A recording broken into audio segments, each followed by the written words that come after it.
नमस्कार दोस्तों, मैं हूं दुष्यंत चोपड़ा और आप सब देख रहे हैं मतपत्र न्यूज का यूट्यूब चैनल। दोस्तों, इस समय पूरे देश में जो चर्चा का विषय है वो है 26/11 का जो आतंकी था, 26/11 का जो भारत के ऊपर, भारत की संप्रभुता के ऊपर जो हमला हुआ था मुंबई के अंदर 26/11/2008 में, उसका अपराधी एक लंबे इंतजार और एक लंबी कानूनी प्रक्रिया के बाद पूरा जब भारत सरकार ने, मोदी सरकार ने अमेरिका के ऊपर दबाव बनाया तो अंततः अमेरिकन सरकार को मोदी सरकार की बात माननी पड़ी और उसका भारत में प्रत्यर्पण हुआ और तहव्वुर राणा आज भारत में एनआईए की गिरफ्त में है। उसको कोर्ट में पेश कर दिया गया है, 18 दिन की रिमांड मिल चुकी है। लेकिन हर तरफ चर्चा यही है कि भाई आफ्टर ऑल ऐसी क्या ऐसी प्रक्रिया थी जिसके चलते इतना लंबा समय लगा कि एक ऐसा अपराधी जो कि घोषित रूप से, प्रत्यक्ष रूप से तथ्यों और प्रमाणों के साथ अपराधी है, एक इतने बड़े जघन्य अपराध का जिसमें सैकड़ों लोगों ने जान गंवाई और भारत माता की प्रभुता, संप्रभुता और अखंडता को एकदम चीर चीर करने की जो योजना थी, उस योजना का जो मास्टरमाइंड था उसको भारत लाने में इतना समय क्यों लगा। अब सब समय जो लगा उसके ऊपर हम चर्चा बाद में करेंगे। सबसे पहले इस बात के ऊपर चर्चा करते हैं कि जहां तहव्वुर राणा के भारत आने पर पाकिस्तान परेशान है, उतनी ही परेशानी में यहां पर भारत में जो मुख्य विपक्षी दल है कांग्रेस, वो भी दिख रहा है। और उस परेशानी में, उस खीज में, मैं उसको कहूंगा वो जो खीज नजर आ रही है, उसके जो आफ्टर इफेक्ट्स हैं या जो उसकी वजह से जो उनकी प्रतिक्रियाएं देखने सुनने को मिल रही हैं, वो बहुत हैरान करने वाली हैं। लेकिन अब सब प्रतिक्रिया है कांग्रेस की तरफ से आई है। कांग्रेस के पी चिदम्बरम जो उस समय होम मिनिस्टर थे, जब यह घटना हुई उसके बाद उनको होम मिनिस्टर बनाया गया था, उन्होंने एक लंबी चौड़ी चिट्ठी जारी की है जिसमें उनका कहना है कि भाई ये जो नरेंद्र मोदी हैं, ये जो भाजपा नीति सरकार है, केंद्र सरकार, ये तो नाजायज ही इस बात का श्रेय लेने पर तुली हुई है कि ये तहव्वुर राणा को भारत में ले आए। इसका असली श्रेय तो कांग्रेस को मिलना चाहिए था, क्योंकि इसको वापस लाने की प्रक्रिया तो हमने शुरू की थी। अमेरिका को ये वाली रिक्वेस्ट, प्रत्यर्पण की रिक्वेस्ट जो है, ये सबसे पहले तो हमने कही थी। अब सब कही थी, आपने कही थी, लेकिन आया तो तहव्वुर राणा नरेंद्र मोदी और उनकी सरकार के प्रयासों से ही है। इतने सालों से जब एक सतत प्रयास शुरू हुए इस सरकार के द्वारा, सबूत इकट्ठा किए गए, क्षमा चाहूंगा, सबूत इकट्ठा किए गए, वो सबूत वहां की सरकार को दिए गए, वहां के कोर्ट को दिए गए, उसके बाद जाके ये आज दिन देखने को मिला है कि भारत में तहव्वुर राणा का पदार्पण हुआ है और एनआईए उसे वहां से उठाकर ले आई है। लेकिन कांग्रेस की परेशानी आप देखिए, सब ये वही कांग्रेस है जो ये तो बताने से नहीं चूक रही कि भाई ये वाली प्रत्यर्पण की रिक्वेस्ट तो हमने करी थी, ये हमारा प्रयास था। ये इसके लिए उन्होंने फटाफट चिट्ठी लिख दी कि नरेंद्र मोदी गलत श्रेय ले रहे हैं। वो ये नहीं बता रहे कि ये जो इतना जघन्य कांड हुआ था, ये उन्हीं के शासन काल में हुआ था और उन्हीं की सरकार, यूपीए की सरकार ही तब भारत में शासन चला रही थी जब ये वाला अटैक हुआ। ये वही दिन थे दोस्तों जब लगातार कभी दिल्ली में, कभी नागपुर में, कभी वाराणसी में, कभी पुणे में, कभी हैदराबाद में, कभी चेन्नई में, सब जगह बम धमाके हुआ करते थे। बसों के पीछे लिखा रहता था, बस अड्डे पर लिखा रहता था, मार्केट्स में लिखा रहता था, किसी अनजान व्यक्ति, अनजान चीज को हाथ ना लगाइए, ये बम हो सकती है। वो जमाना था साहब, किस तरह से भारत माता के सीने को छलनी किया जाता था, दिनों दिन, दिन ब दिन किया जाता था। कभी आज यहां धमाका, कभी वहां धमाका।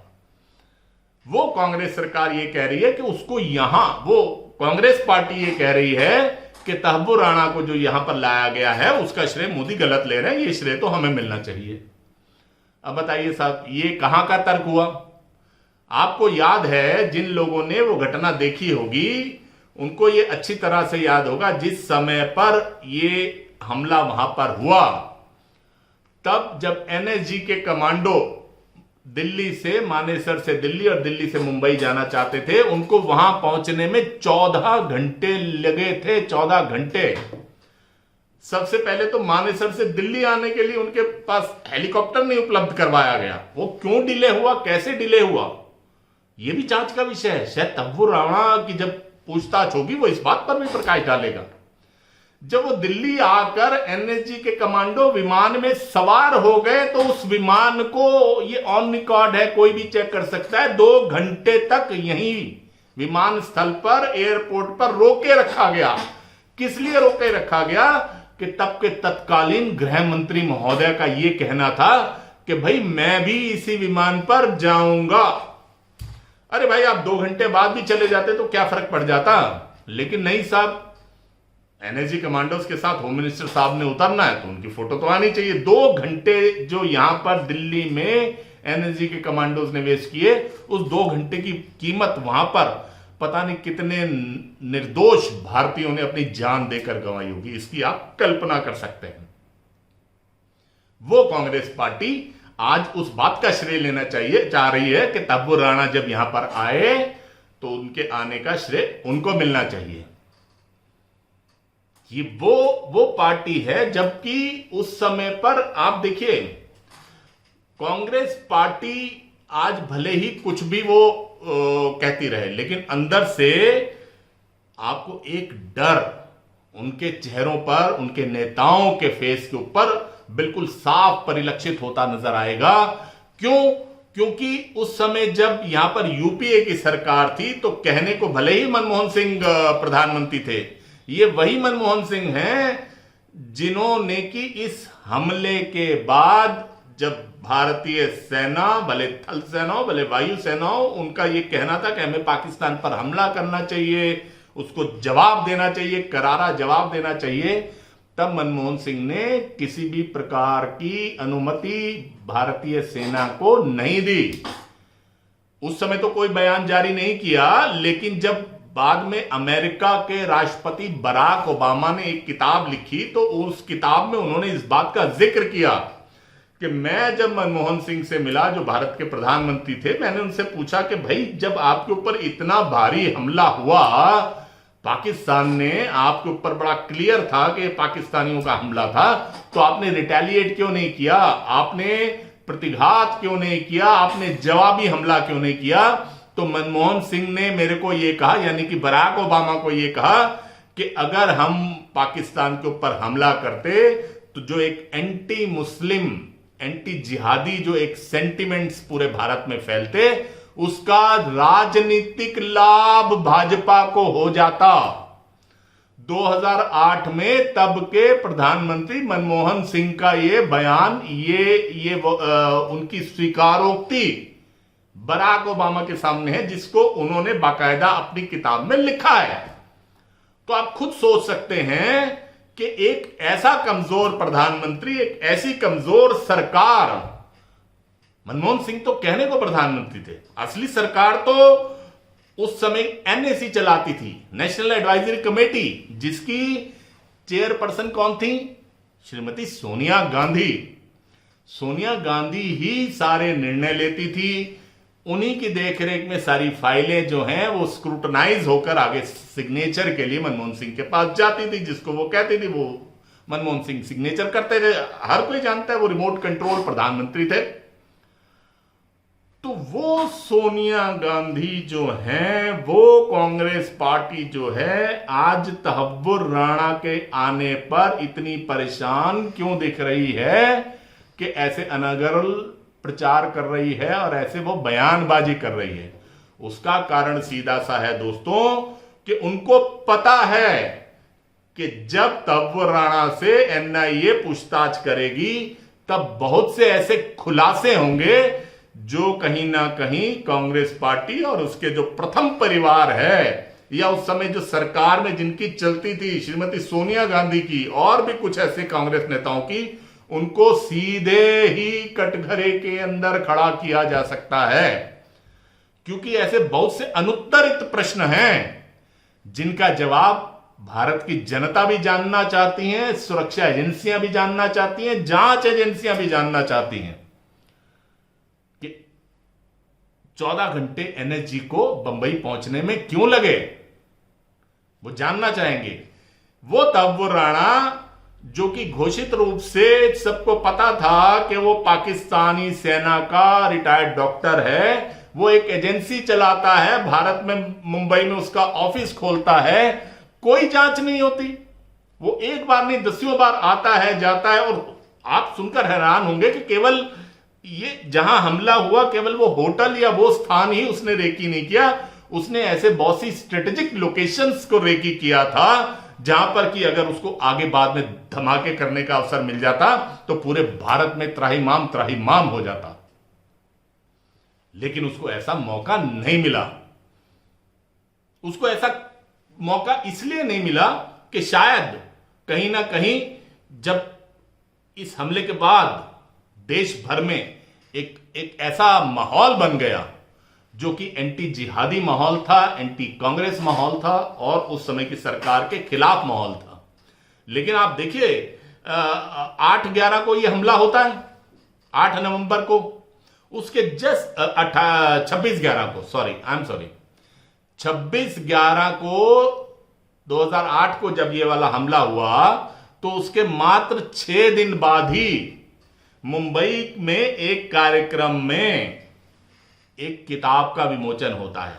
अजीज बर्मी की किताब थी। उस किताब का नाम था 26/11 आरएसएस की साजिश।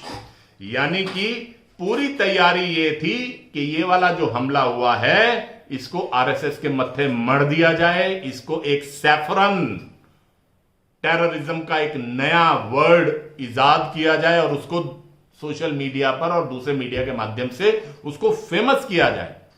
अजीज बर्मी की उस किताब के फंक्शन में 26/11/2008 को हमले के बाद केवल 2 दिसंबर यानी 6 दिन के बाद 2 दिसंबर को इस किताब का विमोचन मुंबई में हुआ था।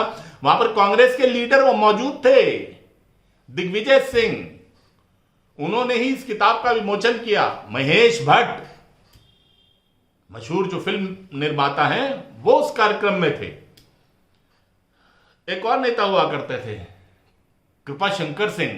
हालांकि अभी 2024 के चुनाव में उन्होंने पिछले दरवाजे से भाजपा में एंट्री ली, उत्तर प्रदेश से चुनाव भी लड़े, पर उत्तर प्रदेश की सुधी जनता, जागरूक जनता को शायद उनका वो कृत्य याद था कि जो उन्होंने 2 दिसंबर 2008 को मुंबई में किया था, इस किताब के विमोचन में पार्टिसिपेट करके उत्तर प्रदेश की जनता ने कृपाशंकर सिंह को हरा दिया।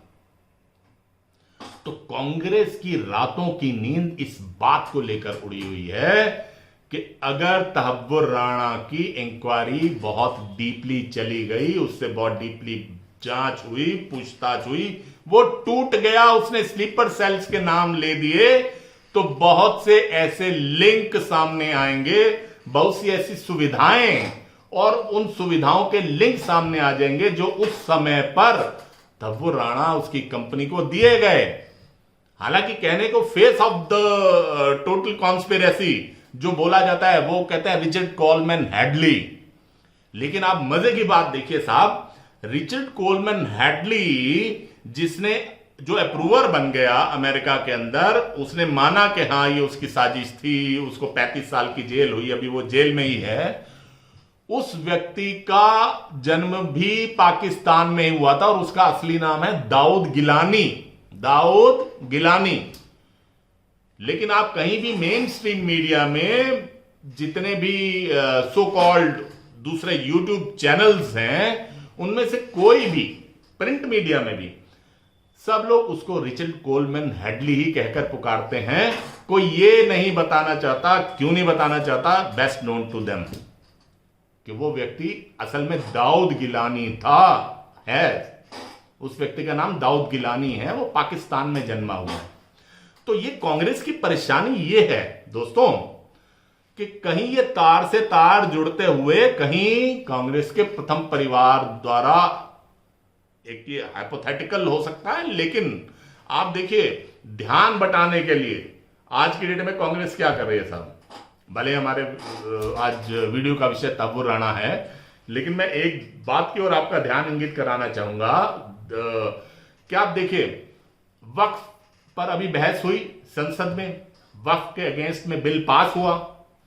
उस बिल पर जब बहस चल रही थी तब गांधी परिवार यानी कि कांग्रेस का जो प्रथम परिवार है उसके 3-3 सदस्य लोकसभा या राज्यसभा में है। बहन भाई दोनों राहुल गांधी और प्रियंका गांधी लोकसभा में है, और मैडम श्रीमती सोनिया गांधी वो राज्यसभा में है। प्रियंका तो वहां पर सारा दिन और सारी रात नदारा दी थी।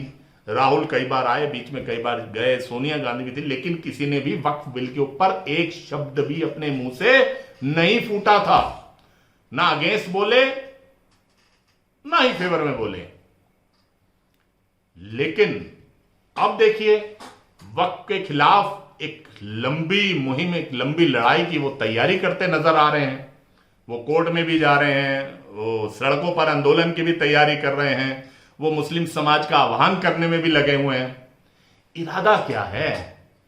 इरादा ये है इस बात को डाउन प्ले करना कि तहव्वुर राणा का प्रत्यर्पण भारत सरकार कराने में कामयाब हो गई है।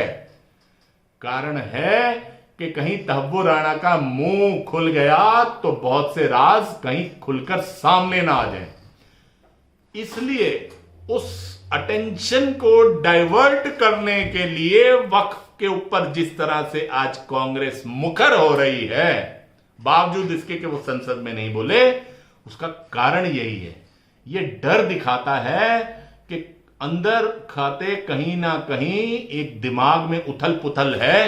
तहव्वुर राणा कितने राज खोलेगा, कौन कौन से राज खोलेगा, किस किस के नाम लेगा, यानी उन नामों में एक डर का माहौल है कि कहीं मेरा नाम ना आ जाए, कहीं मेरा नाम ना आ जाए। ऐसे बहुत से अनुत्तरित प्रश्न हैं जो शायद आपके हमारे दिमाग में ना आए, मेरे दिमाग में ना आए। मैं इस मंच पर बहुत से प्रश्न ऐसे भी हैं जो कि मैं पूछ सकता हूं, लेकिन मैं नहीं पूछ सकता, एक सार्वजनिक मंच पर बोल रहा हूं। पर दोस्तों, वो प्रश्न हैं।